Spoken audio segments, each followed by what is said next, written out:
Somos um grupo de pessoas que amam a Deus, a pátria e a família. Pessoas das diversas áreas de atuação e posições na sociedade. Católicos, evangélicos e cristãos das diversas denominações religiosas. Em comum, temos o propósito de fazer do Brasil um país forte. Lutamos por um país livre, onde as pessoas sonham, têm oportunidades, mas trabalhem para conquistar seus sonhos. Acreditamos que a política tem que ser utilizada para melhorar a vida das pessoas, e não para manipular e tornar as pessoas dependentes dela. Para isso, é necessário que os governantes e funcionários públicos trabalhem para o povo, e não para suas ideologias e partidos. Para você não gastar seu tempo assistindo este vídeo inteiro. Somos um grupo de direita, não radical, e não ligados a partidos ou políticos. Mas um grupo que entende que a transformação que queremos no país começa na nossa casa. Nossa primeira conquista é justamente ensinando a nossos filhos que devemos amar a Deus acima de todas as coisas, amar o nosso próximo, sendo cidadãos conscientes, e amar a nossa pátria. Lutamos para reaparelhar a máquina pública com pessoas capazes de desempenhar a função com excelência, mas que também sirvam como guardiões de nossos princípios e valores. Para isso, buscamos da sociedade pessoas das diversas áreas de atuação, damos a capacitação e, no momento oportuno, as lançamos para ocupar as funções estratégicas para o nosso avanço. Nossa ideologia se resume a Deus, pátria e família. Nós somos o Por Mais Brasil. Conheça e participe através de nossa página www.pormaisbrasil.org. Olá, Brasil! Começa agora mais um Pode Mais, o podcast do Por Mais Brasil. Comigo no estúdio está o Capitão Prestes. Olá, capitão. Olá, presidente Fabiano. Tudo em ordem, tudo certo? Tudo tranquilo. Tudo em paz? Paz. Que bom! E estamos começando agora um programa, um episódio novo. Toda semana soltamos um novo episódio com uma visão ampla, contextualizada do cenário político. Nós, todos sabem, somos um grupo de direita, uma visão de direita de sociedade. Não somos fanáticos, mas queremos sim ver um governo melhor para esse nosso Brasil, ter a sociedade amparada no seu serviço público, pessoas com ideais e visão de direita, que saiba agir, trabalhar com probidade, mas também com eficiência. Esse é o papel do Por Mais Brasil, e para isso a gente precisa trazer uma contextualização no cenário, porque é muita informação, muito interesse, muito jogo, até às vezes aqueles que aparentemente estão do nosso lado não estão fazendo um bom serviço para o contexto geral de sociedade, e entendendo que nós não estamos fazendo campanha para ninguém, nós apoiamos ou desapoiamos candidatos em si, mas sim olhamos para o tema, para a pauta, para que de fato aquilo que representamos e queremos para a sociedade tenha espaço e vez cada vez mais discutido, principalmente na direita. E, capitão, semana passada eu falei sobre a questão da Michelle, né? Depois eu até te mandei, não sei se você viu, uma matériazinha mostrando, tá vendo? A gente não estava muito errado naquilo que a gente estava tendo como leitura. E hoje eu quero falar mais sobre isso, até porque ficou a semana inteira, tirando a questão do futebol, a Copa do Mundo, mas assunto Michelle tomou espaço porque a esquerda, é claro, começou a querer tirar proveito de toda essa disputa que há entre Michelle e Flávio Bolsonaro. Nós vamos falar mais sobre isso, tá? Também temos um outro assunto. Bom, eu vou começar pelo outro assunto. Deixa a Michelle para o final, para a segunda parte. Primeiro, quero falar sobre algo que a gente está vivendo. Não sei nem para se dizer se é uma mensagem subliminar, porque está muito explícito para mim. Mas, capitão, você gosta de série? Assistir série, maratonar série? Muito. Bem pouco. Então, certamente você não assistiu essa série. Tem uma série aí que está muito falada, que é o Conto da Aia, né? Conto da Aia, né? Você sabe o que significa Aia, capitão? Desconheço. Desconhece? Mas é uma palavra que já foi comum, inclusive uma palavra bíblica, que é uma dama de companhia, né? Uma preceptora, uma mulher que é utilizada para fins específicos, para ser ali, doar o ventre, né? Antigamente as pessoas casavam, inclusive muitos que são polígamos utiliza dessa questão bíblica para dizer que a poligamia é algo normal, natural. Eu penso que já foi cultural, contextual num período, e não algo normal, natural. Mas costumo dizer, porque Salomão tinha várias esposas, né? E citam um caso também de Abraão, né? Que Abraão casado com Sara, e Sara não podia ter filhos. Então ela pegou e cedeu a Abraão uma das suas servas para conceber filho, herdeiro, que era o que importava na época. o mundo não era tão habitado como é hoje. Não se tinha. Então, o mundo era limitadíssimo. Então, toda uma sociedade, toda uma civilização, toda uma etnia, ele poderia desaparecer da noite para o dia se não houvesse uma multiplicação maciça. E uma multiplicação maciça, de fato, não respeitava. Se o cara tinha uma mulher só, teria que ter, ou poderia ter várias mulheres. Mas, voltando aqui, aí era justamente essa mulher. Então, Sara não podia ter filho, então vem cá, pega uma das minhas servas e tenha filho com ela. Não que essa serva passe a ser mulher dele. Era simplesmente para ser a pessoa que iria servir como genitora. Então, isso era normal para aquela época, porque necessitava de uma multiplicação. Tem muitos países hoje, por exemplo, que dizem que pode vir a desaparecer se não multiplicar rapidamente, né? Conta que cada vez se tem menos filhos. Mas, voltando aqui à série, é o conto da Aya. Fala dessa questão. Aí eu estava até lendo aqui um pouco mais, porque eu só assisti, e às vezes assistindo tem ali uma visão um pouco diferente, e de fato aqui eu consigo entender até algumas coisas mais com relação ao filme, vendo aqui o contexto dele, né? Mas diz que o filme, agora estou falando do filme, que por conta de um atentado, né, um atentado terrorista, né, os Estados Unidos, o presidente dos Estados Unidos morreu por conta de um atentado político. E aproveitaram todo esse cenário de insegurança, terrorismo, para implantar um sistema diferenciado, né? Um sistema principalmente por conta do contexto moral da civilização, né? E aí aproveitaram nos Estados Unidos, estou agora contextualizando o filme, para justamente pegar e poder mudar. E ao invés de um sistema democrático que rege os Estados Unidos, a democracia americana, implantaram um sistema mais ou menos democrático, bem menos democrático. Mas, capitão, o interessante não é isso. Que se eu te falar o que o sistema é ali, vamos ver se você vai chegar à mesma conclusão do que eu cheguei. Então, o sistema que implantaram nos Estados Unidos, isso é todo o contexto do filme, né? O sistema que implantaram, primeiro, as mulheres não podiam mais trabalhar, tá? Porque chegaram à conclusão que, por conta do convívio social da mulher, a promiscuidade tinha aumentado muito. Mulheres tendo relações extraconjugais, com o patrão, com múltiplos homens, né? Então, a mulher passou a ser proibida de trabalhar, ok? Aí aconteceu algo também, não, ali ainda no filme, na série não diz exatamente, mas começou a ter muita infertilidade, tanto de homens como de mulheres, né?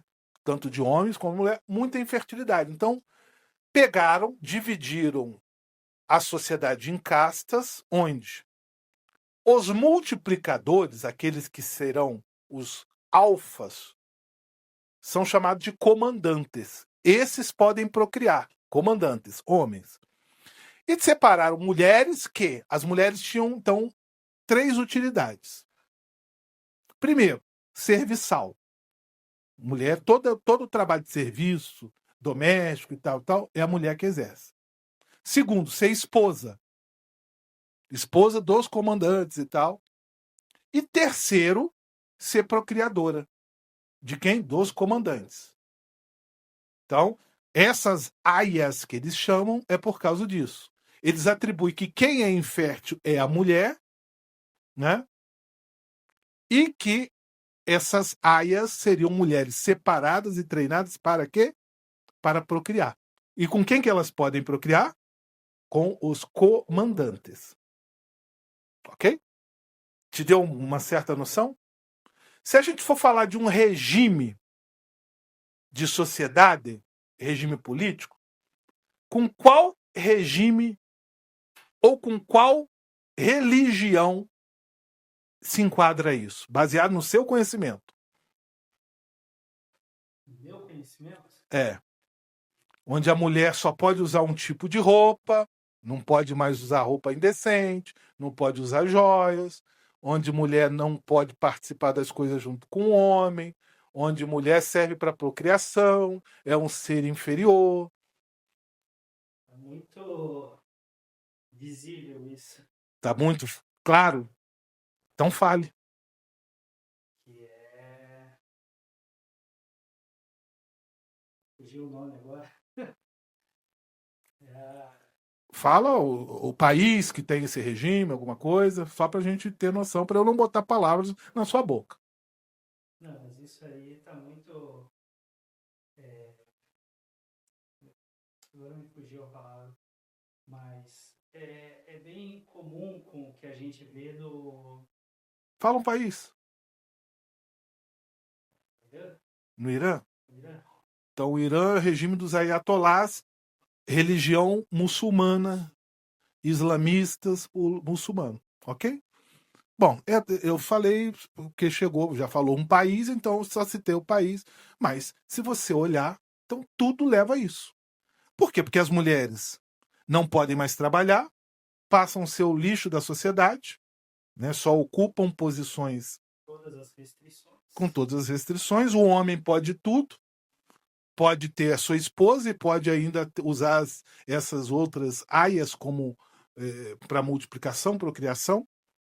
Mulher não tem vez, não tem posição na sociedade, vira um objeto, tal, tal. E você chega à conclusão que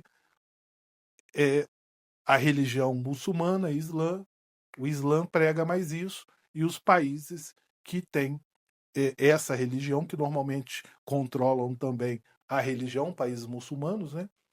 Ok, mas não. Por incrível que pareça, não. Eles usam isso no cristianismo. No cristianismo, se você olhar a série, eles usam só a Bíblia, usam a tradição cristã, não judaica, cristã, né? Então é cheio de versículos bíblicos e para tudo eles se cumprimentam o tempo todo mencionando Deus, e um cumprimento até muito parecido com os evangélicos, tem a paz do Senhor, os evangélicos têm isso, a paz do Senhor. Então eles têm um cumprimento único com todos, mas no entanto, usando absolutamente todo o perfil do islamismo, né? Mas no demais tudo cristão. Eles se dizem cristão e blá blá blá, utilizam a Bíblia e tal. Rapaz, eu achei um absurdo. Um absurdo isso. Por quê? Porque realmente o que acontece joga toda uma geração, joga todo um gênero também contra o cristianismo. Que o que eles fazem de maldade em todo o contexto aqui, as atrocidades, como sendo comum à religião cristã. Como sendo. Olha, eu não tenho conhecimento, inclusive país cristão, que comete isso. Olha que nós tivemos países cristãos que se perderam, eu acredito, num contexto político. Nós podemos ver a própria Irlanda do Norte, onde havia guerra entre cristãos, ali católicos e protestantes, né? Mas pontualmente. Mas desse jeito, eu nunca tinha visto. E não tenho referência nenhuma de cristianismo com esses hábitos. Nem em radicais, existe radicalismo de religiões nos Estados Unidos, né? E alguns outros países, nem nesses países eu nunca vi. Ah, mas Fabiano, tem alguns países, alguns grupos, seitas radicais. Sim, seitas, não religiões, os Amish e tal, mas não são cristãos. O cristianismo em nada se associa ao que ali acontece, porque realmente acontecem atrocidades, além de colocar a mulher não só como objeto, mas como sendo o resto do resto dos restos. Eu acho que o rato tendo mais valor que a mulher. Mas por que isso? Aí sim, eu entendo. Primeiro, uma clara intenção de jogar uma sociedade, uma geração que não conhece mesmo. Uma geração que foi criada solta. Não foi criada sendo levada à igreja, né? Não foi uma criação aprendendo a respeitar a Deus, colocando Deus acima de tudo, né?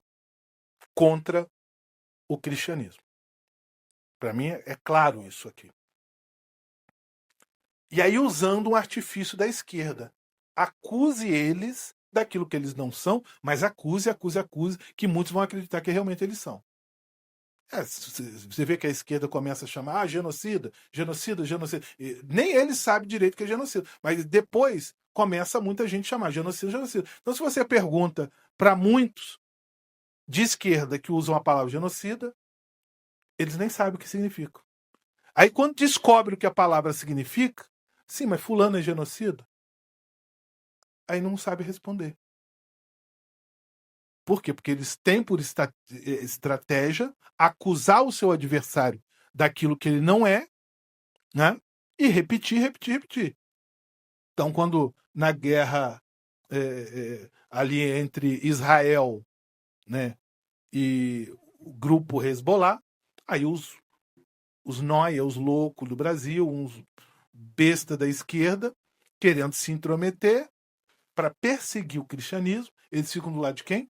Eles ficam do lado do Hezbollah, que é islâmico. Sim, só que o islamismo não só persegue homossexualismo, mata homossexual, mata. Lá não tem direito a nada, nem de defesa. Simplesmente mata o homossexualismo. A mulher é lixo, né? Mulher é pior do que objeto e tal. E eles ficam do lado disso. Mas aí, nesse filme, eles pegam essas características de uma religião e colocam na outra, né? Então esse é um ponto. Fazer com que uma geração que é alienada tome nojo de uma religião por não conhecer. Porque eles pegam os defeitos de uma e colocam sobre a outra que não são realidade. Esse é um ponto. Inclusive utilizando muito a Bíblia. Cara, não é pouco não. É muito. O tempo todo eles utilizando a Bíblia. Inclusive quando nessa questão da procriação, sabe como é que é feito? Eu não quero dar muito spoiler, mas esse um pouquinho eu vou falar. Eles pegam a aia, né, a mulher, coloca na cama do casal ali, e a mulher, a esposa do cara, fica atrás dela, ela fica com a cabeça reclinada no colo da esposa. Então, quando o homem tem a relação sexual com a aia, a esposa fica assistindo de frente e até ali impulsionada pelo movimento do homem, né? Desse jeito. E aí utiliza um versículo bíblico, porque aqui, né, ficou no colo e tal, utilizando uma questão cultural de 3, 4 mil anos atrás, onde a terra precisava ser urgentemente povoada, né, porque senão se extinguiria toda uma cultura, toda uma etnia se extinguiria, onde era permitido, porque a mulher, a esposa, neste caso, ela era infértil e tal, uma série de coisas, uma questão de época. A sociedade organizada, hoje civilizada que nós temos, não tem isso. Em alguns países, tem estados nos Estados Unidos, né, nos Estados Unidos, que até permite o homem ter mais de uma mulher. Na África tem, mas, desculpa, a nível civilizado isso não acontece. Nem nos Estados Unidos, nos estados onde se permite ter mais de uma mulher, irresponsavelmente, isso é utilizado de forma promíscua, né? Mas ainda assim, me chamou a atenção. Mas o segundo ponto que eu vejo acerca disso, sabe qual que é, capitão? É que, cara, você falar mal, você blasfemar, você criticar, você xingar, você atacar o cristão é fácil. Porque o cristianismo prega o amor. O cristianismo não manda você matar ninguém que te ofende. O cristianismo não manda você matar ninguém que discorda da Bíblia. Agora, falar isso contra os muçulmanos, o diretor é morto, os atores, atrizes são mortos, porque eles fazem mesmo. Eles fazem mesmo. Vai estar explodindo lá com atos. E eles fazem na convicção de que ainda vão para o paraíso, né? Então, falar contra o cristianismo é fácil. Mentir, criticar é muito fácil. Engraçado que a gente não vê essas feministas, os esquerdistas falando contra o Islã, porque eles não têm coragem, são covardes. Eles são covardes, porque eu quero ver. Lá o jornal francês, lá que fez uma paródia com o Maomé, jogaram uma bomba lá dentro do jornal e pronto, parar, nunca mais falar. Sim, e cadê esse pessoal criticando os muçulmanos por causa disso? Porque são covardes, vocês são covardes. Essas feministas, esquerdistas que atacam o cristianismo, que atacam a fé cristã, são covardes. Têm medo. Por que vocês não atacam o islamismo? Não que eu diga que o islamismo mereça ser atacado. Só estou fazendo a contrapartida. Por que vocês atacam o cristianismo? Sim, não é porque o cristianismo é opressor. Nada, né? Porque vocês são covardes. São covardes, porque sabe que se atacar os muçulmanos, atacar o islamismo, vai aparecer um radical aí, eu estou sendo claro, vai aparecer um radical e vai explodir vocês, vai matar vocês sorrindo, né? E pronto. Vocês não vão poder nem fazer nada, porque se continuar falando e criticando, vai morrer mais ainda. Agora não, cristão é fácil. Cristianismo é fácil. Você vai falar, vai mentir, vai blasfemar e vamos continuar te amando. Vamos continuar te amando. Não vamos matar, muito pelo contrário, vamos tentar te conquistar para Jesus ainda. Né? Então é muito fácil. Então, esse conto da Aya, eu fiquei até pensativo em falar sobre isso, porque quanto mais a gente fala, mais as pessoas vão bater curiosidade, aí vai dar aquilo que eles querem, que é a audiência, né? Vai dar a audiência que eles querem. Mas esse seriado já está em alta, né? Já está tendo uma audiência grande. E eu não sei se outras pessoas fizeram essa mesma leitura que eu fiz. Mas para mim é uma leitura covarde, de ataque ao cristianismo, de dar ao cristianismo características que não é do cristianismo, e passa da questão meramente lúdica. Passa. Não vejo como uma estratégia clara de trazer uma rejeição, um repúdio de uma geração que não conhece o cristianismo, atribuindo ao cristão características, atribuindo aí a forma de até política de países cristãos, características que não são do cristianismo, mas são claramente do islamismo. Claramente. Da religião muçulmana, claramente. Né? Vai lá, bate lá a sua. Visualize e deixa o seu comentário. Eu quero até ver o teu comentário. Coloque aqui o comentário aqui sobre o que você achou. Assiste lá o primeiro. Primeiro, assim, é muito enjoado. Primeiro, acho que toda série, o primeiro episódio é meio que enjoado. Mas a partir do segundo começa a dar claramente essa visão. Então assiste pelo menos até o terceiro, quarto episódio para você ter. E depois deixe seu comentário ali no YouTube pra gente. Falando no YouTube, se ainda não nos segue, siga-nos lá, coloca o sininho lá para você ser avisado de todas as nossas publicações. Siga-nos também no Instagram, por mais Brasil.br, e também no Facebook, por mais Brasil, para que possamos aumentar o nosso alcance. Próximo bloco nós vamos falar sobre o grande assunto da semana, que foi aí essa bate-boca entre Michele Bolsonaro e Flávio Bolsonaro. Olá, Brasil! Estamos de volta ao Pode Mais, o podcast do Por Mais Brasil. Vou pedir novamente que você, por gentileza, vai lá, siga, se inscreva no nosso canal para receber sempre os nossos conteúdos, mas peço também que compartilhe nosso conteúdo, porque é algo de qualidade, nós queremos ali trazer uma militância inteligente para podermos tirar do poder a esquerda, desaparelhar a sociedade, mas sempre de forma inteligente, sadia, saudável, olhando para a causa e não meramente para a figura de candidato A ou B, que esses são transitórios. E, até por conta disso, o nosso assunto agora é a briga, o racha entre Michele Bolsonaro e Flávio Bolsonaro. Capitão, na semana passada eu havia falado sobre isso, né? e até dei a minha posição, que tudo me mostrava que a Michele Bolsonaro tinha razão naquilo que ela estava expondo. E faz parte do jogo, né? Tem que expor, porque, infelizmente, algumas pessoas só dão atenção depois que tem a exposição. E por tudo que ela falou, a forma, me pareceu ser tudo muito verdadeiro. Bom, semana rolou e o próprio Flávio Bolsonaro admitiu que eram verdades. É claro que tudo dentro de uma visão. Ele tentou humilhar? Não, até porque humilhar é um sentimento. Ela se sentiu humilhada. Ok, isso eu não vou colocar, atribuir que ele humilhou a Michele Bolsonaro, porque foi um sentimento, sensação dela.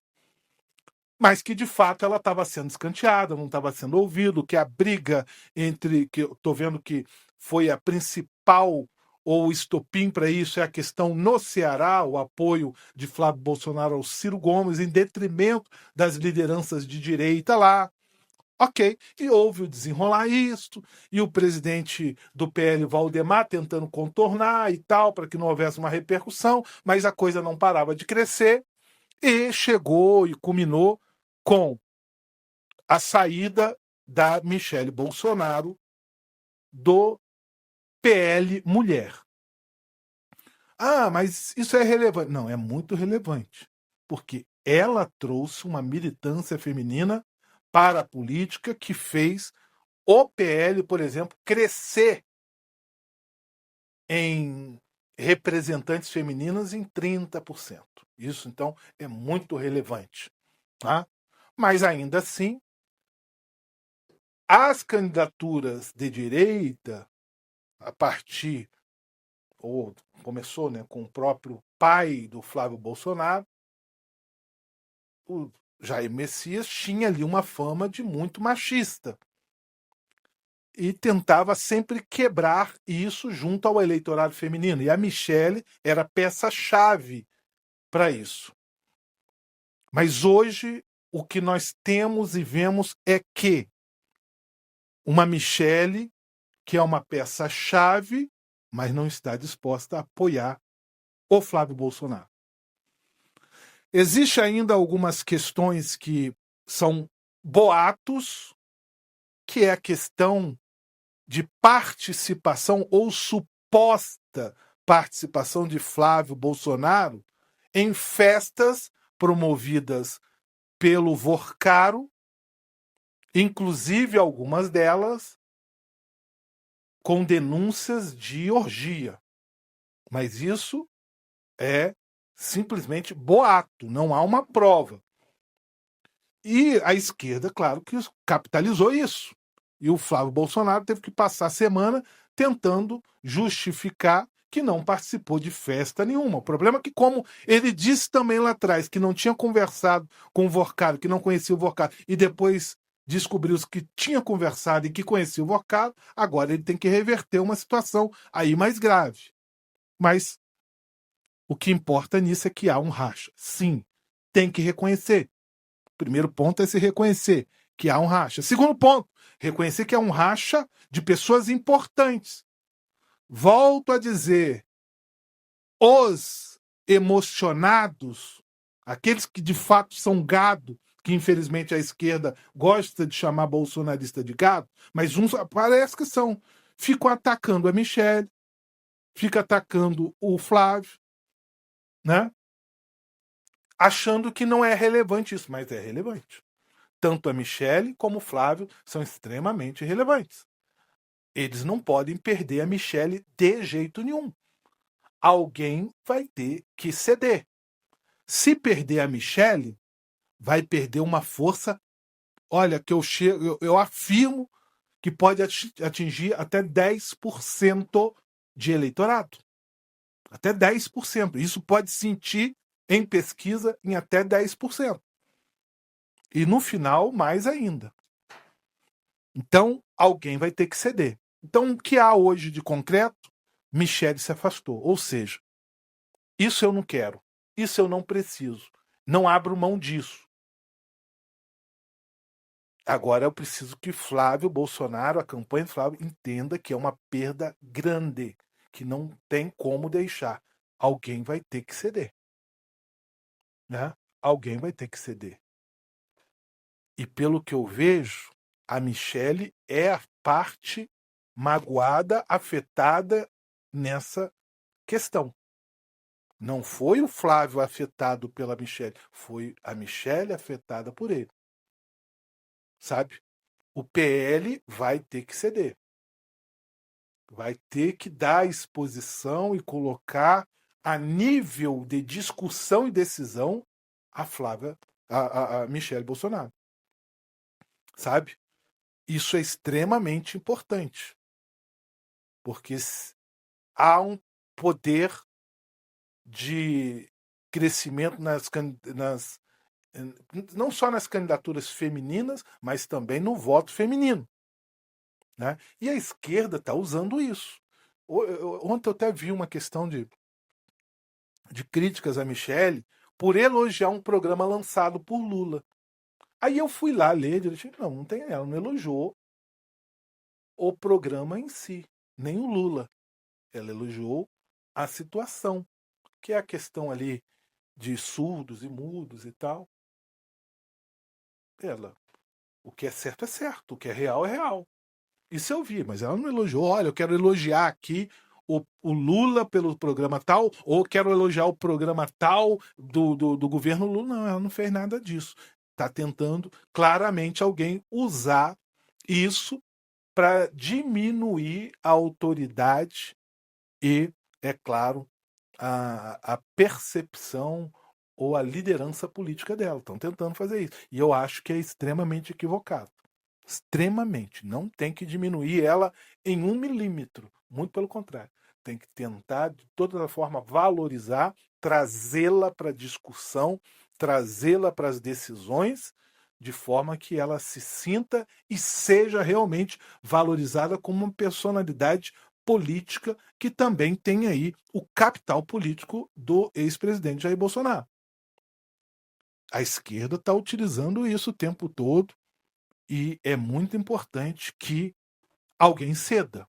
E eu vejo, no meu ponto de vista, que o peso, o erro está em cima da campanha do Flávio e não da Michelle. Ela não está sendo oportunista, ela não está sendo traída. Eu vi muitos falando sobre traída. Não, isso é mentira. Ela está sendo o que ela é. Mulher atuante, decisiva e que não foi respeitada. Que não foi respeitada a sua liderança, que não foi respeitada a sua posição. E o pivô disso é a questão do apoio à candidatura de Ciro Gomes no Ceará.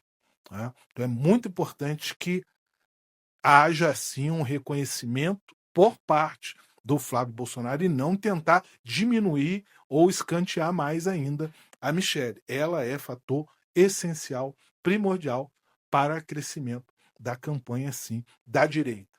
Tá? E aqui no Paraná, agora saindo da questão nacional, aqui no Paraná nós temos o mesmo cenário. Ainda não muda. As coisas tendem a querer mudar a partir de agora. Né? Mas ainda estão muito semelhantes, tentando e se buscando que uma candidatura do governador Ratinho deslanche, que ainda não se deslanchou, e, paralelamente, estão aproveitando para, por exemplo, Rafael Greca, para se posicionar e buscar um espaço aí.